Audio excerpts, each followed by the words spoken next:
வணக்கம் traders, welcome to post market report.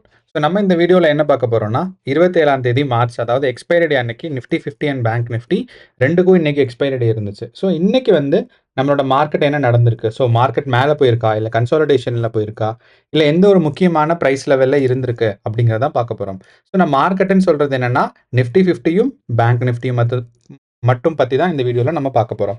Okay, அப்போ இது ஏன் இன்னைக்கு வீடியோ ரொம்ப முக்கியம்னா, இந்த மாசத்தோட கடைசி ட்ரேடிங் செஷன் இது.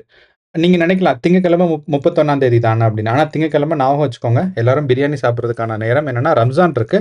ஸோ அப்படிங்கிறனால நமக்கு 31ஆம் தேதி market leave. So 31 market leave திங்கட்கிழமைங்கிறனால இந்த மாசத்தோட லாஸ்ட் ட்ரேடிங் செஷன் இதுதான். ஓகே, அப்போ நம்ம பார்த்தோம்னா மார்க்கெட் கடந்த 18ஆம் தேதியிலிருந்து, நான் ஏற்கனவே சொல்லியிருந்தேன், 18ஆம் தேதியிலேருந்து மேலே வந்துட்டே இருந்துச்சு.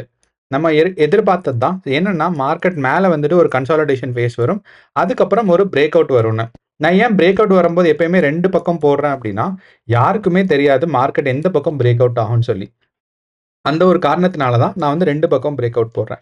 அண்ட் எனக்கு தெரிஞ்சு நாளைக்கு ட்ரேடிங் செஷன், அதாவது கடைசி நாள் வெள்ளிக்கிழமை 28ஆம் தேதி, நாளைக்கு ட்ரேடிங் செஷன் ஒரு பிரேக் அவுட் ட்ரேடிங் செஷனாக இருக்கும் அப்படின்னு நம்புகிறேன். அதுக்கான காரணங்கள் நான் வீடியோ இப்போ கண்டினியூ பண்ணும்போது நான் சொல்கிறேன்.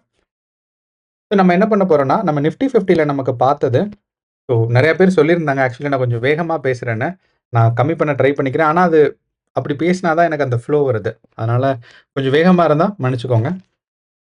ஓகே, நமக்கு நிஃப்டி 50ல பார்த்தீங்கன்னா, நமக்கு 21ஆம் தேதி வரைக்கும், அதாவது போன வெள்ளிக்கிழமை வரைக்கும் மார்க்கெட் 100% பியரிஷாக இருந்துச்சு.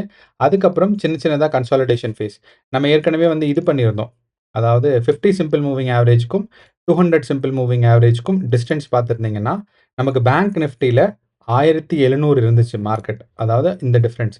அதுக்கப்புறம் இப்போ குறைஞ்சு மார்க்கெட் எங்கே வந்துருச்சுன்னா, அதாவது என்ன சின்ன டிஃப்ரென்ஸில் வந்துருச்சுன்னா 800 பாயிண்ட். உங்களுக்கு நல்லா தெரியும். ஸோ இதுக்கு முன்னாடி நம்ம இங்கே போட்டிருக்கும் போதுமே நம்ம என்ன சொல்லியிருந்தோம் அப்படின்னா, இங்கிருந்து வித்தியாசம் நீங்கள் பார்த்தீங்கன்னா தெரியும் கரெக்டாக. ஸோ இங்கே 300 பாயிண்ட், 800 பாயிண்ட், 1000 பாயிண்ட் அந்த மாதிரி வித்தியாசத்தில் இருந்துச்சு. இங்கே 1400 இருந்துச்சு. அதுக்கப்புறம் திங்கக்கிழமை கடைசியாக மார்க்கெட் புதன்கிழமை கடைசியாக மார்க்கெட் 1700 பாயிண்ட் டிஃப்ரென்ஸில் இருந்துச்சு. முதல் தடவை. அதுக்கப்புறம் பார்த்தீங்கன்னா குறைய ஆரம்பிச்சிருக்கு. ஸோ இந்த குறையிறது என்ன சொல்லுது அப்படின்னா, மார்க்கெட் ஒரு கன்சாலிடேஷன் ஃபேஸ் அப்படிக்கு வந்துருச்சுன்னு அர்த்தம். ஏன் இந்த கன்சாலிடேஷன் ஃபேஸ் ரொம்ப முக்கியம் அப்படின்னு கேட்டிங்கன்னா, லிக்விடிட்டி வரும். ஸோ அந்த லிக்விடிட்டி வந்தால் தான் மார்க்கெட் ஏதாவது ஒரு டைரெக்ஷனில் மூவ்மெண்ட் ஆகும். அதுக்கான வாய்ப்பு இருக்குது. இது நம்ம நிஃப்டி 50ல, நம்ம பேங்க் நிஃப்டியில் நமக்கு இப்போ நிஃப்டி 50க்கு போனேனாலும் நிஃப்டி 50யும் அதே மாதிரி தான். நம்ம முன்னாடியே பார்த்துருந்தோம். போன வாரம்லாம் 100 பாயிண்ட் டிஃப்ரென்ஸில் இருந்துச்சு. அதுக்கப்புறம் 250 பாயிண்ட்டு, 340 பாயிண்ட் அந்த மாதிரி. ஸோ அதிகபட்சம்னு பார்த்தீங்கன்னா, நமக்கு புதன்கிழமை 26ஆம் தேதி நமக்கு அதிகமான கேப் இருந்துச்சு. எவ்வளோனா 600 பாயிண்ட் வித்தியாசத்தில் இருந்துச்சு நிஃப்டி 50. ஸோ இன்னைக்கு வியாழக்கிழமை முடியும்போது பார்த்தீங்கன்னா 250 பாயிண்ட் டிஃப்ரென்ஸில் ஆயிடுச்சு. இந்த 250 பாயிண்ட் எங்கே இருந்துச்சு? போன தடவை வியாழக்கிழமை, அதாவது 20ஆம் தேதி 2 வாரத்துக்கு முன்னாடி இருந்த ஒரு டிஃப்ரென்ஸுக்கு போயிடுச்சு. அப்போ இந்த வித்தியாசம் ஏன் முக்கியம் அப்படின்னு கேட்டிங்கன்னா, நம்மளோட ட்ரெண்ட் எவ்வளவு ஸ்ட்ராங்காக இருக்குது அப்படிங்கிறது இந்த வித்தியாசம் சொல்லும். இந்த வித்தியாசம் அதிகமாக இருக்கும்போது இந்த ட்ரெண்ட் அதிகமாக இருக்கும், ரொம்ப ஸ்ட்ராங்காக இருக்கும். எப்போ இந்த வித்தியாசம் குறையுதோ அப்போ நமக்கு ட்ரெண்ட் ஸ்ட்ராங்காக இல்லை. அப்படிங்கும்போது நமக்கு முன்னாடி, அதாவது போன புதன்கிழமை இருந்ததை விட, புதன்கிழமை காலையிலையோ இல்லை செவ்வாய்க்கிழமை சாயந்தரமோ அந்த மார்க்கெட் முடியும் போது இருந்த ஸ்ட்ரென்த்தை விட இப்போ மார்க்கெட்டோட புல்லிஷ் ஸ்ட்ரென்த் கம்மியாயிடுச்சு. அப்போ இந்த புல்லிஷ் ஸ்ட்ரென்த் கம்மியாயிட்டு மார்க்கெட்டோட சைடு வேஸ் மூவ்மெண்ட்டில் இருக்கு. அப்போ இந்த சைடு வேஸ் மூவ்மெண்ட்க்கு அப்புறம் நமக்கு பிரேக் அவுட்கான வாய்ப்பு இருக்கு. அப்போ எந்த பக்கம் பிரேக் அவுட் ஆகும்? இது நமக்கு ரொம்ப ரொம்ப முக்கியமான கேள்வி. நான் ஏன் பிரேக் அவுட் கன்ஃபார்மாக சொல்கிறேன் அப்படின்னா, நம்ம ஏற்கனவே பார்த்துருக்கோம். நமக்கு ப்ரைஸ் ஆக்ஷன் நம்ம பார்த்துட்டோம். நம்ம நிஃப்டி 50 அண்ட் பேங்க் நிஃப்டியோட சிம்பிள் மூவிங் ஆவரேஜ் முந்தா நேத்தெல்லாம் டீட்டெயிலாக நம்ம டிஸ்கஸ் பண்ணியிருக்கோம். அதனால நான் அதை டிஸ்கஸ் பண்ணாமல் ஓப்பன் இன்ட்ரெஸ்ட் டேட்டா இன்னைக்கு ரொம்ப முக்கியமானது இருக்கு. ஸோ இப்போ நீங்கள் பார்க்குற chart future OA versus time. So இது நமக்கு இப்போ முக்கியம் இல்லை. நமக்கு இந்த சார்ட் எடுக்கிறோம், ஓப்பன் இன்ட்ரெஸ்ட் டேட்டா. ஸோ நீங்கள் எந்த சைட் வேணாலும் எடுத்துக்கலாம். இந்த சென்சிபிள்ஸோட ப்ரமோஷன் கிடையாது. எனக்கு இந்த சென்சிபிள்ஸ் ஓட பிளாட்ஃபார்ம் நான் யூஸ் பண்ணுறனால நான் உங்களுக்கு இதை காமிக்கிறேன். அண்ட் இது ப்ரமோஷன் கிடையாது. அதே மாதிரி இந்த சைட்லேன்னு இல்லை, நிறையா சைட்டில் என்எஸ்சி பிஎஸ்சிலேயே கூட ஓப்பன் டேட்டாவாக ஓப்பன் இன்ட்ரெஸ்ட் டேட்டாஸ் இருக்கும். ஸோ நீங்கள் பார்த்துக்கலாம். அப்போ இந்த ஓப்பன் இன்ட்ரெஸ்ட் டேட்டா என்ன சொல்லுன்னா, ஏற்கனவே மார்க்கெட்டில் பிளேஸ் ஆகிருக்க ஆர்டர்ஸ் ஆனால் எக்ஸிக்யூட் ஆகலை. எக்ஸிக்யூட் ஆகாத ஆர்டர்ஸ் எவ்வளவெல்லாம் மீதி இருக்குது அப்படிங்கிறது காமிக்கும். அப்போது இந்த மாதிரி ஒரு பார் இருக்கும்போது என்ன சொல்லணும்னா, இப்போ நம்ம வந்து இந்த ஒரு பார் எடுத்துக்குவோம் 23,200. அப்போது இங்கே என்ன இந்த ப்ரைஸில் 23,200 ப்ரைஸில் நிஃப்டி 50ல் நமக்கு என்னென்னா புட் ஆப்ஷன் வந்து 63.28 லட்சம் இருக்குது. ஓகே, கால் ஆப்ஷன் பார்த்தீங்கன்னா 14.28 லட்சம் இருக்குது. இது வந்து நம்பர் ஆஃப் ஆர்டர்ஸ், அதாவது எத்தனை ஆர்டர் அங்கே இருக்குன்னு, எவ்வளோ ரூபாய்க்கான ஆர்டர், அந்த ஆர்டரோட மதிப்பீடு கிடையாது, எத்தனை ஆர்டர்ஸ் இருக்குங்கிறது தான் இது. ஓகே, அப்போ இந்த மாதிரி பார் எல்லாம் சொல்லும். ஒரே ஒரு விஷயம், எப்போ எல்லாம் வந்து அவுட் ஆஃப் த மணியில் வந்து யூஸ்வலாக பார்த்தீங்கன்னா நமக்கு வந்து ஒரு ஒரு சேனல் மாதிரி இருக்கும், ஒரு செவ்வறு மாதிரி, இந்த பக்கமும் அந்த பக்கமும் நீங்கள் பார்த்தீங்கன்னா தெரியும். அட் த மணியில் இப்போ இருக்க ப்ரைஸ், அட் த மணினா ஏடிஎம், அது வந்து இந்த இடத்துல சொல்லியிருப்பாங்க. அட் த மணியில் இருக்க ப்ரைஸ் தான் லோவஸ்ட் உங்களுக்கு வந்து கால் அண்ட் புட் ஆப்ஷன் இருக்கும். மேலே வந்து உங்களுக்கு வந்து கால் அண்ட் புட் ஆப்ஷன் ஒன்றா வந்து அதிகமான ப்ரைஸில் கால் ஆப்ஷன்ஸ் இருக்கும், கம்மியான ப்ரைஸில் புட் ஆப்ஷன்ஸ் இருக்கும். இதுதான் மார்க்கெட்டோட எப்பயும் இருக்கிற நிலவரம். ஆனால் இன்னைக்கு பார்த்தீங்கன்னா 27ஆம் தேதி மார்க்கெட் முடியும் போது நமக்கு என்ன பிரச்சனைனா, அட் த மணியில் தான் கால் அண்ட் புட் ஆப்ஷன்ஸ் ரொம்ப அதிகமாக இருக்குது. அப்போது எப்போ எல்லாம் இந்த அட் த மணியில் கால் அண்ட் புட் ஆப்ஷன்ஸ் இருந்திருக்கோ அப்போ எல்லாம் நமக்கு வந்து பெரிய ஒரு பிரேக் அவுட் இருந்திருக்கு. அப்போ இந்த பிரேக் அவுட் மேலே போகுமா கீழே வருமா அப்படிங்கிறது தான் நமக்கு இப்போ ஒரு முக்கியமான விஷயம். ஸோ இதை தெரிஞ்சுக்கிறதுக்கு தான் நம்ம ஓஐ சேஞ்சுன்னு இருக்குது. அப்போ இந்த ஓஐ சேஞ்ச் என்ன சொல்லுன்னா, ஏற்கனவே எவ்வளோ இருந்துச்சு ஒரு ப்ரைஸில் அதோட இன்ட்ரெஸ்ட், அதாவது அதுக்கு முத நாள் வந்து நமக்கு பார்த்தோம்னா இந்த இடத்துல தான் கீழே தான் இருந்துச்சு 23,600.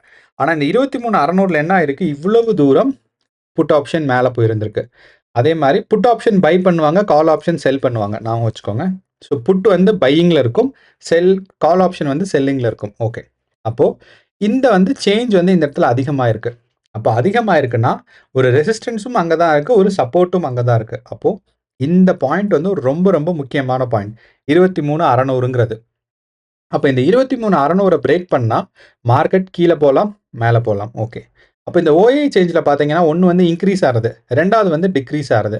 அப்போ இந்த டிக்ரீஸ் ஆகிறதுல வச்சு என்ன சொல்ல முடியும் அப்படின்னா, இங்கே ஏற்கனவே இவ்வளோ ஆர்டர்ஸ் இருந்துச்சு, ஆனால் இந்த 24,000 ப்ரைஸ் ரேஞ்சு போகாது அப்படின்னு நிஃப்டி 50ல் தெரிஞ்சனால ஏற்கனவே பையிங்கில் இருந்ததெல்லாம் செல் பண்ணிட்டாங்க.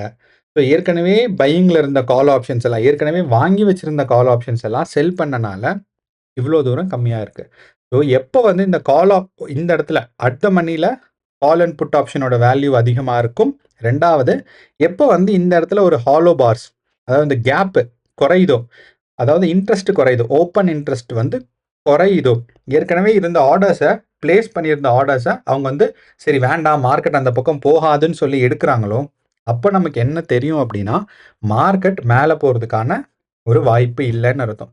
ஸோ இந்த ஒரு டேட்டாவை, இந்த ஒரு ஓப்பன் இன்ட்ரெஸ்ட் டேட்டாவை வச்சு நமக்கு பார்க்கும்போது நிஃப்டி 50 23,600லேருந்து 400 போகிறதுக்கான வாய்ப்புகள் ரொம்ப ரொம்ப கம்மி. அப்போது நான் என்ன சொல்ல போகிறேன்னா, இங்கேருந்து நமக்கு வந்து இந்த 24,000 போகிறதுக்கான ஒரு சான்ஸ் இருந்துச்சு.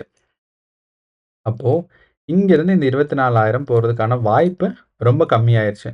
அது எந்த இடத்துலேருந்து கம்மியாயிருக்குன்னா 23,800லேருந்து.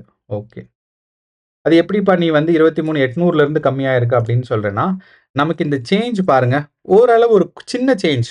அதாவது இப்போ இந்த பாரில், அதாவது 23,700ல் நமக்கு சேஞ்ச் எவ்வளோ இருக்குது அப்படின்னு பார்த்தீங்கன்னா -14,000 17 சாரி -14 லட்சம் இருக்குது குவான்டிட்டி. ஆனால் அதுக்கடுத்து பார்த்தீங்கன்னா இந்த இடத்துல சேஞ்ச் பார்த்தீங்கன்னா உங்களுக்கு வந்து ஆல்மோஸ்ட் லைக் ஒரு 53 லட்சம் குவான்டிட்டி டிஃப்ரென்ஸ் இருக்குது. அதே இது இங்கே பார்த்தீங்கன்னா உங்களுக்கு வந்து 82 லட்சம் கால் ஆப்ஷனோட குவான்டிட்டிஸில் டிஃப்ரென்ஸ் இருக்குது. அந்த ஒரு காரணங்கிறனால இந்த 23,800ல் தான் அதிகமான டிஃப்ரென்சஸ் ஸ்டார்ட் ஆகுது 50ங்கிறது. ஸோ அந்த ஒரு காரணனால இந்த ப்ரைஸ் ரேஞ்சு நான் வச்சுக்கிறேன். அப்போது இந்த ப்ரைஸ் ரேஞ்ச் 23,800லேருந்து 24,000 ஏற்கனவே போகிறதா இருந்த ஒரு கணிப்பு நமக்கு வந்து இப்போது கிடையாது. மார்க்கெட் வந்து கம்மியாயிடுச்சுன்னு சொல்லலாம். ஓகே,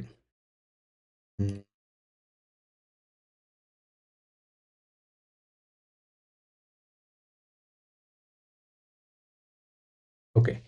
ஸோ இதுதான் நம்ம வந்து இதுலேருந்து இப்போ இந்த பார்க்கிட்ட மார்க்கெட் போகிறதுக்கு வாய்ப்பு ரொம்ப ரொம்ப கம்மி. மார்க்கெட் இங்கே போகாது. ஏற்கனவே நம்ம என்ன சொல்லியிருந்தோம் போகும்னு. அப்போ இந்த இடத்துல போகிறதுக்கான வாய்ப்பு திங்கக்கிழமை கம்மி. யூஸ்வலாக வந்து பார்த்தீங்கன்னா வியாழக்கிழமை எக்ஸ்பைரி டே அன்னைக்கு தான் ஒரு பயங்கரமான மூவ்மெண்ட் இருக்கும். ஆனால் நல்லா பார்த்துக்கோங்க, நாளைக்கு பயங்கரமான மூவ்மெண்ட் இருக்கும். ஏன்னா 3 நாள் மார்க்கெட் லீவு. ஓகே. அப்போ இது வந்து மேல போகாதுங்கிறத நம்ம முடிவு பண்ணிட்டோம். இப்போ மார்க்கெட் இங்கேருந்து கீழ தான் போகும். அப்போ எவ்வளோ தூரம் கீழ போறதுக்கான வாய்ப்பு இருக்கு? அப்படிங்கிறத நமக்கு பார்க்கணும். ஸோ இங்கேருந்து கீழ வந்தா, நமக்கு வந்து ஸ்ட்ராங்கான சப்போர்ட் இங்க எதுவுமே கிடையாது. அப்போ இந்த 23,500 கிராஸ் ஆச்சுன்னா மார்க்கெட், நான் என்ன பண்றேன், இந்த 23,500ங்கிற ஒரு பிரைஸ் ரேஞ்ச் நான் இங்க வைக்கிறேன். இந்த 23,500ங்கிற பிரைஸ் ரேஞ்ச், இந்த பார், இதிலிருந்து மார்க்கெட் கிராஸ் ஆச்சுன்னா, எனக்கு தெரிஞ்சு நமக்கு வந்து எவ்வளவு பிரைஸ்ன்னு நமக்கு கிளியரா தெரியல. ஆனா நம்ம என்ன எதிர்பார்க்கலாம்னா, நிஃப்டி 50 ஆவரேஜா மூவ் ஆச்சுன்னா, ஒரு 300 பாயிண்ட் மூவ் ஆகும். ஓகே. அக்ரெசிவா மூவ் ஆச்சுன்னா, ஒரு 600 பாயிண்ட்ஸ் மூவ் ஆகும். இத தாண்டி மார்க்கெட் போகாது.